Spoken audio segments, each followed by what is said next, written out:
As we hit the Terminator franchise's epic 40th anniversary, it's clear this universe just keeps getting exciting. From the groundbreaking films to the recent Netflix anime series Terminator Zero, Skynet's world is constantly evolving, and the machines keep coming. Now, with the Terminator comic book by Declan Shalvey, we're stepping into another exciting corner of this universe. Each story puts a unique spin on the relentless battle between humanity and the machines. What's awesome is how these fresh takes dive into new characters while keeping that iconic Terminator vibe we love. Remember, I'll be back. Well, these stories are back in full force, and they're bringing even more action, intrigue, and heart. Stay tuned as we explore how this comic fits right in with other recent Terminator tales. Without spoiling anything, Skynet isn't done with us yet, and we're ready to see where this machine-driven ride takes us next. Before we go into our explanation, we have a very small request. If you like our content, please support us by subscribing to our channel. This is a small click for you, but for us it means a lot. Thank you. Let's begin. What happens in the Terminator 2024? James Cameron's world got a whole new take in the latest addition to the franchise, in the form of an anthology storyline based on the Terminator's universe. Created by Declan Shalvey for Dynamite Entertainment, this new take brings us something that we might have expected by now, but ensures the urgency of the things that have developed over the years in the franchise. Shalvey is known for his work with the Time Before Time comic books, and even the Moon Knight comic books for Marvel. So when I heard he was taking a crack at the Terminator universe, I knew it was going to be something special, and I wasn't wrong. Instead of focusing on the usual suspects, John Connor, Sarah Connor, the T-800, Shalvey flips the script. He throws us right into a world where the fight against the machines has spread far beyond the Connor family. It's not just about protecting one person anymore. The entire resistance is in the crosshairs. And Skynet? Well, Skynet is getting desperate. It's done with focusing on one family. Now it's hunting down anyone and everyone remotely tied to the resistance, targeting them across different timelines and locations. That's right, everyone's a target now. The story kicks off in such a classic Terminator style. We're introduced to a machine sitting motionless at the bottom of a riverbed. At first, it's just a dead piece of metal lying there. But then, boom, the light in its eyes flickers on. And in that moment, you know the effects of Judgment Day are probably there. Skynet is hunting again, and nothing good can come of it. The tension is immediate. It's that kind of slow build where you just know something terrible is about to happen, and there's no stopping it. Next, we jump to a totally serene, almost idyllic scene in Alaska. The year is 2018, and we meet Penny and Harper, a couple who seem to have it all figured out. They've managed to find this remote, off-the-grid cabin in the wilderness, away from all the chaos of the world. It feels peaceful, quiet, too quiet actually. But if you know anything about the Terminator franchise, you know peace never lasts. Not when there's a Terminator involved. Harper's out fishing by the river, enjoying this slice of tranquility, when suddenly he sees it, rising out of the water, slow and deliberate. It's that same Terminator we saw earlier. You can almost feel the dread creeping in, as Harper realizes what's coming for him. This isn't some random Terminator. This machine has been hunting them specifically for years. He knows what's about to happen, and that's when the adrenaline kicks in. Harper sprints back to the cabin, where Penny is waiting. He bursts through the door out of breath and tells her to burn a mysterious box. Now, we don't know what's in this box yet, but the urgency in his voice tells us it's important, possibly life-saving. Harper grabs his trusty 12-gauge shotgun, determined to face off with the Terminator. You can feel the weight of his decision at that moment. He knows this is a fight he can't win, but he's willing to do whatever it takes to protect Penny. Then we get to the inevitable showdown. The Terminator reaches the cabin door, and Harper lets loose with the shotgun, blasting it with everything he's got. But as any Terminator fan knows,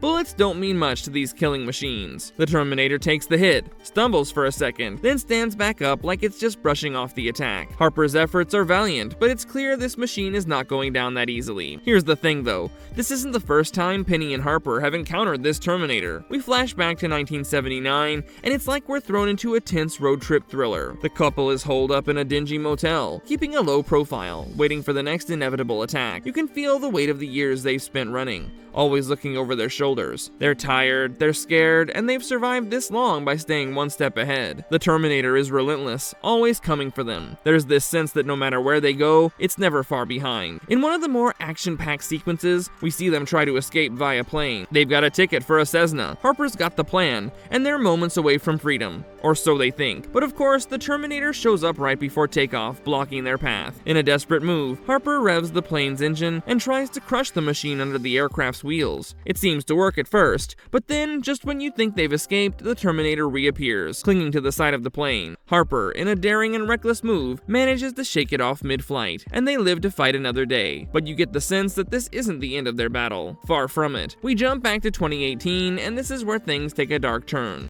Harper tries to face off against the Terminator one last time, but it's no use. The machine is too strong, too unstoppable, and Harper falls in a brutal, heartbreaking scene. Penny, left alone, grabs a futuristic weapon that looks like it was pulled straight out of a sci-fi dream. She's ready to make her final stand, but even with this advanced technology, the Terminator overpowers her too.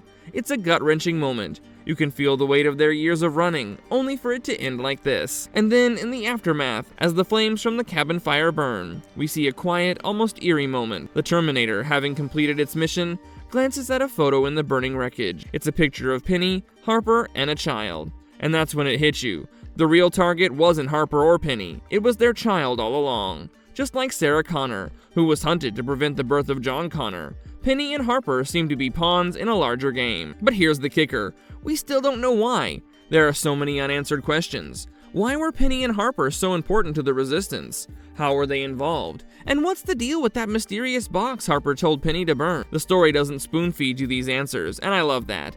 It leaves you hanging, hungry for more, wondering what other secrets this couple was hiding. There's something deeply human about this story. It's not just about machines versus humans, it's about survival, about two people trying to carve out a life while the world crumbles around them. It reminded me of that heartbreaking episode from HBO's The Last of Us, where Bill and Frank built their own world amidst the chaos. Penny and Harper are like that. They've created this little bubble of peace, but the machines are always just outside the door, waiting to tear it down. In the end, the Terminator isn't just another entry in the franchise. It's a bold, fresh take that dives deep into the lives of people caught in the crosshairs of Skynet's war. And honestly, I'm hooked. If this is the direction the franchise is heading, I can't wait to see where it goes next. How is this story linked with Terminator Zero? Recently, we got another glance into the Terminator world with the Netflix anime series Terminator Zero, and we saw another story about another set of individuals becoming targets for Skynet. However, one pivotal sequence hints at this particular concept of multiple targets, instead of making Sarah Connor and John the prime targets. When the Terminator is being prepared in the Skynet base to go to the past and kill its target, we get a glance at multiple Terminators who have been prepared with different appearances.